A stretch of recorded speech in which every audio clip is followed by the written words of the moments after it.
Evet dostlar, bugün geldik bahçemize sarımsak ekeceğiz.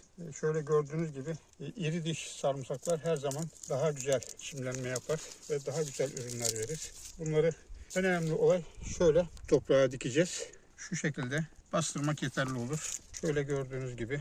Yani aralarında şöyle bir 5-10 santim mesafe bırakırsak daha rahat büyürler. Gerekirse kök yapma çok daha rahat yaparlar. Bu şekilde ekiyoruz. Sonra zaten üzerlerini yine kapatacağız. Ekimlerimizi bu şekilde tamamladıktan sonra çimlendikten sonra belli bir süre sonra zaten otlar büyümeye başlayacak. Çapa yapacağız. Çapa yaptıktan sonra da daha kuvvetli bir gelişim sağlayacaklar. Allah yemeği nasip etsin diyelim.